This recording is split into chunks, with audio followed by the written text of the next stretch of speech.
wait time for Rock and Roller Coaster is 80 minutes, and I just rode it for my 5th time in the first 80 minutes of operation. Now that includes early entry. During early entry, I got 3 rides where you just walk right through the pre-show. They don't stop you at all. No single rider line during that time. But then as I got off my 3rd ride, went to the single rider line for my 4th ride, and that got me on real quick. And then for my 5th ride, went back into the single rider line, and that took a half hour.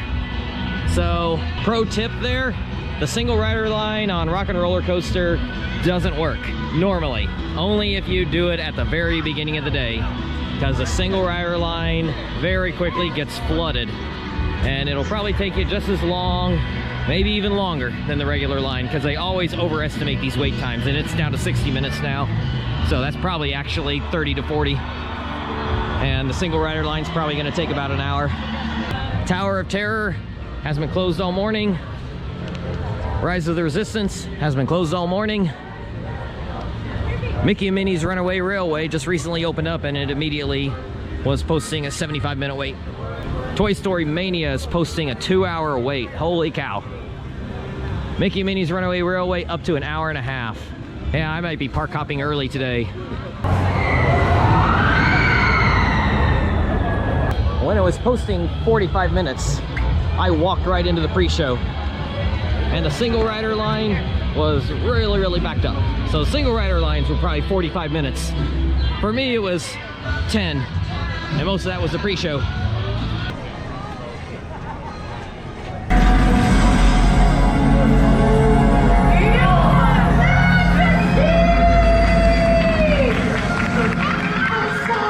I'm so glad you're here. The royal historians of Arendelle have been telling our story. You all make the king of Arendelle proud. Welcome to the palace whenever you want. The gates are always open. We'll never close again. Oh, outside today is the Arendelle Festival. I have a perfect way to help celebrate.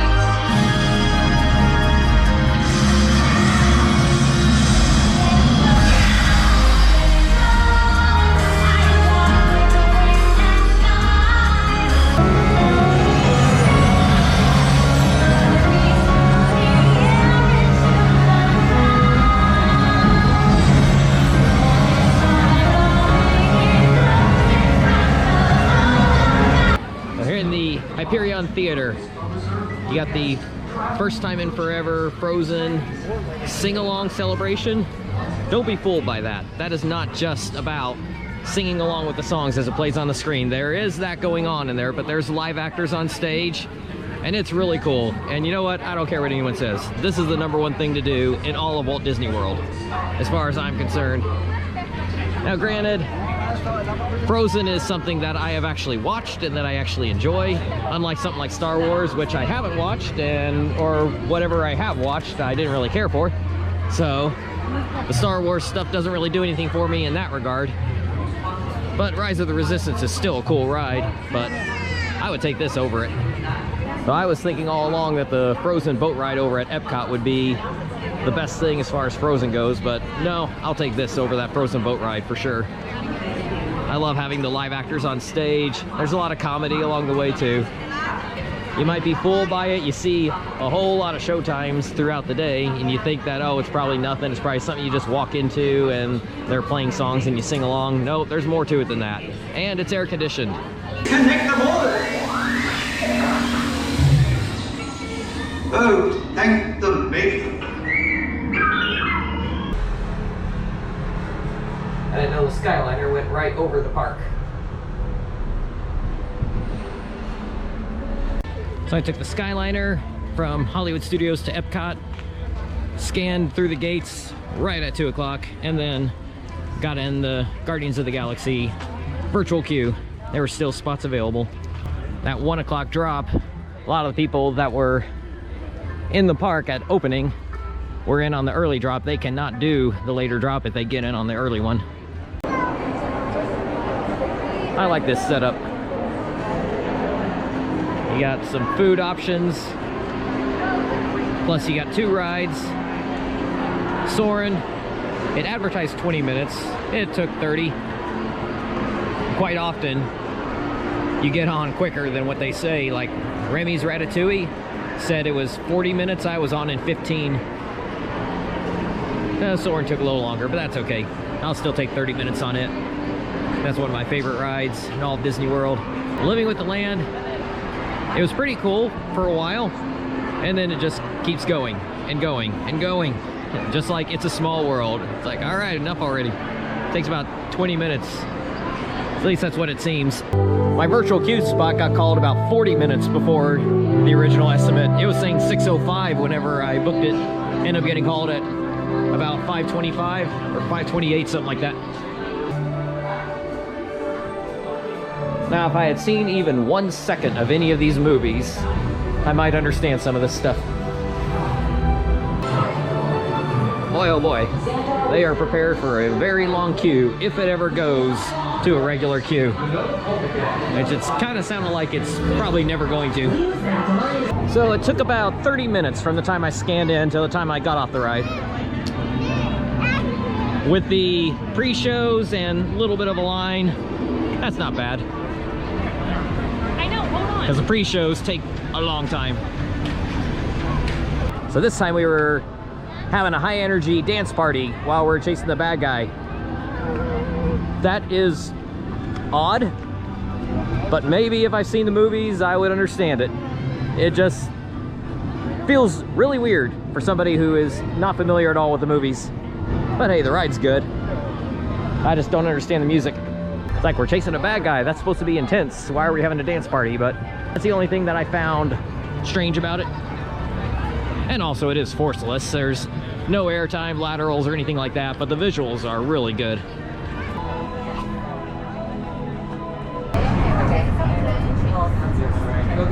No, it's the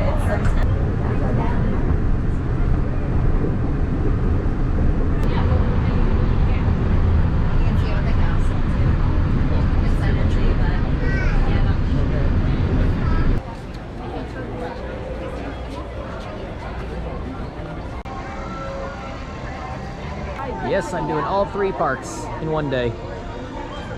I say all 3, Animal Kingdom excluded.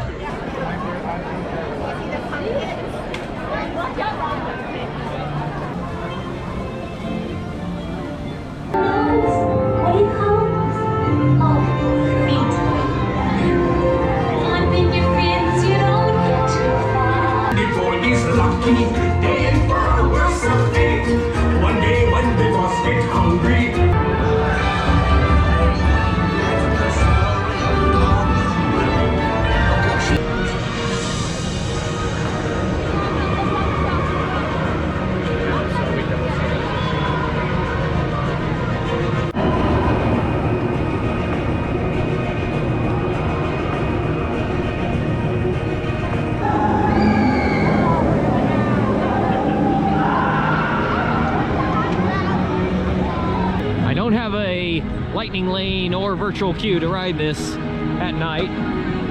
I think the only thing that adds to the ride at night is off-ride. This is much cooler visuals filming this part at night. But when you're on the ride, I don't see how it makes much of a difference. This is only the first little stretch of the ride anyway.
on the second boat out of Frozen during early entry.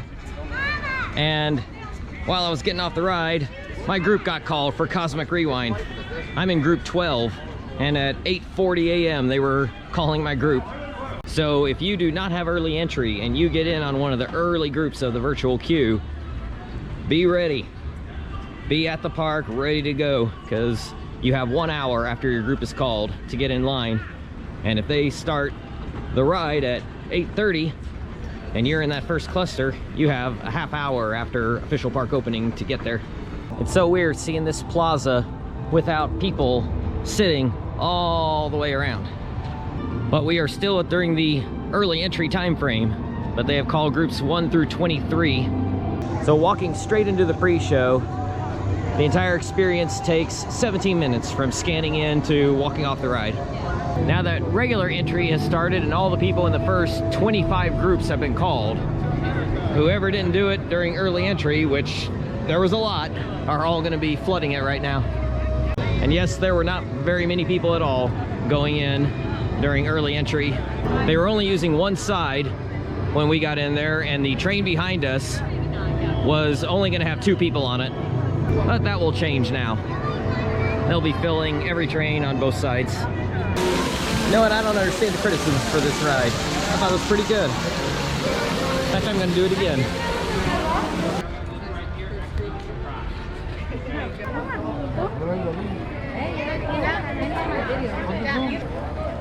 I really like the China and Japan sections.